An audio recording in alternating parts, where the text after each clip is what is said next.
Traveling with family and friends may be extremely beneficial, offering us unforgettable experiences and laughs. So it could appear like traveling on vacation alone would be a less exciting experience. After all, how could it compare without our favorite people to share it with? Many professional travelers, on the other hand, recall spectacular eye-opening solo travels of glorious days when they went out on their own and discovered, saw, and observed things they would never have noticed otherwise. Why would you want to go alone? Here are 10 compelling reasons to travel solo at least once in your life. Number 10. You will focus more on the destination.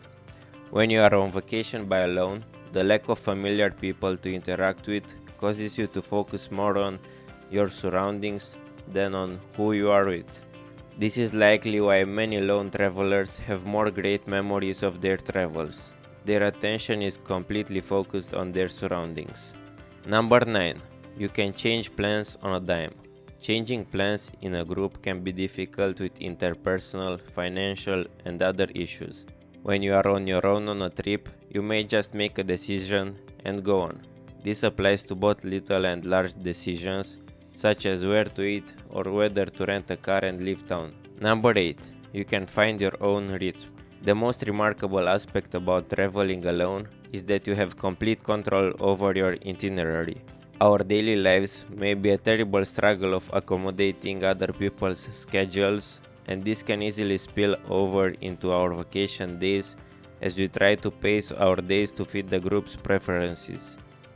When you travel alone, you have the freedom to walk out of a movie you don't like, spend hours in a museum no one else would care about, ride an elevated subway to the last stop just to see the sights, read a book in your hotel room, or do anything else that would seem like a waste of time to almost anyone else.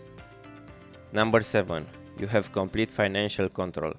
Do you want to spend a lot of money on a room with a view of the water? Do it.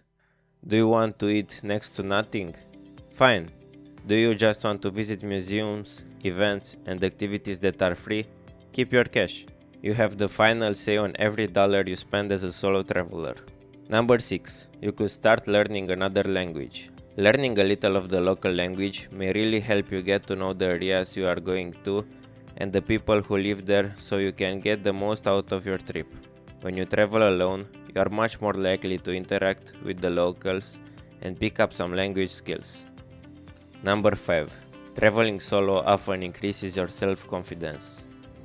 When you travel alone, you will have to make your own choices, which will help you become more confident and decisive.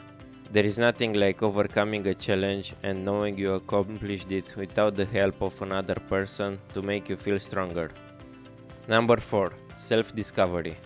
One thing is certain, by the end of your journey, you will have a far better understanding of yourself than you did at the beginning, which is hopefully a good thing. You will have a better understanding of what you appreciate and what you would rather avoid based on your own first-hand experience rather than what someone else taught. Number 3. You will have a greater awareness of your surroundings. When you travel alone, you are far more likely to observe what's going on around you and to be more aware of your surroundings, resulting in a richer and ultimately more fulfilling travel experience. When you are conversing with a friend, it's easy to miss the moments spent looking out of a bus or train window, taking in every aspect of the passing scenery. Number 2. You step outside your comfort zone.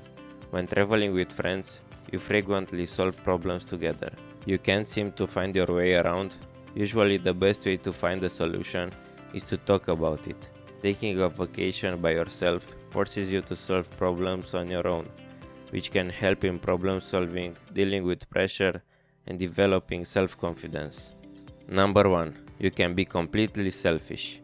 This may be the only situation in which selfishness is acceptable. When you travel with others, you have to make preparations with them as well. When each guest has a distinct agenda, seeing local sites, museums, restaurants, and activities might be difficult. But what if you had complete control over how you spent each day? Do you want to spend 6 hours in a single museum or hike for miles in the cold? Go ahead and do it.